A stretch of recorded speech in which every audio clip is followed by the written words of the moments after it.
Kuna watu wanapingana na imani na hawataki imani kwa kudhani ni mambo yasiyo na ushahidi wa kuonekana. Lakini vipi endapo hiyo imani ikaletea ushahidi wa kuonekana? Je, bado watu watachagua kuamini au watachagua kuendelea kupuuza? Hii ni historia ya mtafiti aliyetikisa ulimwengu kwa kugundua damu ya Yesu, lakini baada ya yote hayo alitoweka kiajabu. Mimi naitwa Winfall. Katika dini ya Uislamu kuna nabii anaitwa Nabii Isa aliyekuja kuufundisha ulimwengu njia za Allah. Katika Ukristo kuna Masihi aitwaye Yesu aliyekuja kuukomboa ulimwengu kupitia damu. Lakini haya yote yameandikwa kwenye vitabu tu, hakuna aliyekuwepo, kwa maana ni zaidi ya miaka 2000 iliyotangulia. Lakini katika vitabu vya dini kuna kitu kinaitwa sanduku la agano, ambalo lilikuwa ni sanduku ambalo Nabii Musa alilitumia kuweka amri 10 za Mungu ndani yake. Pia ndani yake aliweka alama na mabaki ya miujiza, lakini pia lilitumika kushinda vita na taifa la Israel. Unaambiwa kila lilipofika basi maadui wa taifa lazima wabondwe, na hilo sanduku lilikuwa na nguvu za ajabu, kiwango ambacho ni watu wachache tu waliweza kulibeba, na kama hujachaguliwa kulibeba basi ukiligusa unakufa hapo hapo. Sasa baada ya miaka mingi sanduku hilo lilitoweka bila kujulikana lilipo. Mpaka leo hii watafiti wengi wamejaribu kulitafuta kwa kufuatilia historia, lakini bado hawajafanikiwa. Yamebakia makisio tu kwenye vichwa vyao. Miongoni mwa watafiti walioingia katika mkakati wa kutafuta sanduku hilo na kugundua vitu vya nguvu za zamani ni huyu bwana aliyejulikana kwa jina la Ron Wyatt. Tukirudi mwaka 1982, mtafiti huyu wa mambo ya kale alijitokeza hadharani na kusema amelipata sanduku hilo la miujiza ama sanduku la agano. Ron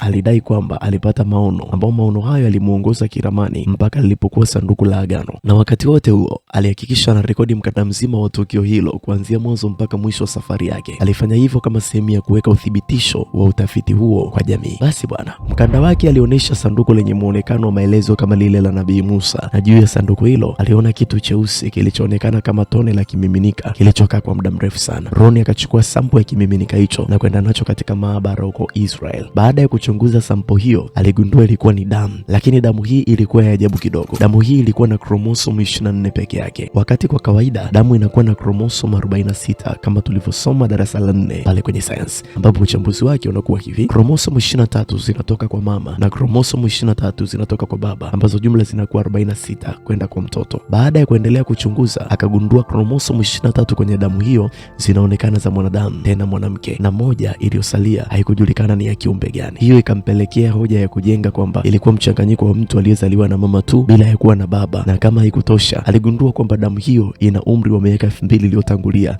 lakini bado inaonekana kuwa hai, yani ina viambatanishi ambavyo vinaonekana kwamba ni hai. Kwa sifa hizo zikampa kuthibitisha kwamba ameipata damu ya Yesu Kristo. Na baadaye, baada ya kujikamilisha katika utafiti wake na vigezo vyake, akaamua kuchapisha video na maandishi ya kujuza ulimwengu kwamba amefanikiwa kuipata damu ya Yesu na sanduku la agano la Nabii Musa. Haikuchukua muda bwana, akaanza kwenda viral katika television na mabichwa ya habari katika mji mzima. Akaanza kuitwa kufanya interview mbalimbali. Sasa baada ya kujulikana sana na habari zake kuenea kwenye kila kona ya vichwa vya habari, watu wa system wakamtaka alete hadharani vitu ambavyo alivyogundua, yani kwa maana kwamba sanduku pamoja na ile damu ili viwe ushahidi wa live na sio video peke yake. Lakini Ron aligoma kuvileta hadharani akihofia kuzimwa na kupotezwa kwa kazi yake aliyoifanya. Habari za mjini zikawa ni Ron, kila mtu anazungumza kuhusiana na Ron. Wengi wakaanza kutuhumu serikali kuwa huenda inataka sanduku hilo kwa matumizi kama yale ya zamani ya kushinda vitani kimiujiza, kunyesha mawe badala ya mvua na miujiza kibao. Wakati kila mtu anazungumza habari hizo, ghafla pakawa na kimya kirefu. Ron hakuonekana tena kwenye TV, habari zake hazikutajwa tena, hakuna aliyemwongelea, ikabaki tu kusemwa alikuaga. Miaka 17 baadaye, yani mwaka 1999, sasa habari ikaanza kutembea na kusikika kwamba Ron amefariki kwa kansa. Yale aliyogundua yamerudi sirini kama yalivyokuwa. Ron akaacha watu wakiwa na maswali kwamba je, ilikuwa kweli au ilikuwa igizo? Mpaka sasa bado hakuna aliyepata sanduku hilo. Wengi wanadai liko Ethiopia, lakini bado hakuna uthibitisho wa kutosha. Wengi wanasema limefichwa na Mungu mwenyewe katika chini ya milima. Miongoni mwa vitu vya Biblia, vitu vya kiroho vya kale ambavyo vinatafutwa sana ni pete ya Mfalme Suleiman, pazia la hekalu lilopasuka, amri 10 zilizoandikwa na Mungu mwenyewe, msalaba halisi wa Yesu, sanduku la agano lenye fimbo iliyogeuka kuwa nyoka mbele ya Firauni, chakula cha malaika, mawe ya mto uliowapisha watu wapite, na vingine vingi. Kaibuka mtu kudai kavipata, kisha katoweka kama vilivyotoweka. Naomba nishare na wewe andiko moja la kukutuliza. Imeandikwa hivi: yaliyo sirini ya Mungu, yanayojulikana ni ya kwetu. Mimi naitwa Winfall. Kumbuka tuko 1% tu.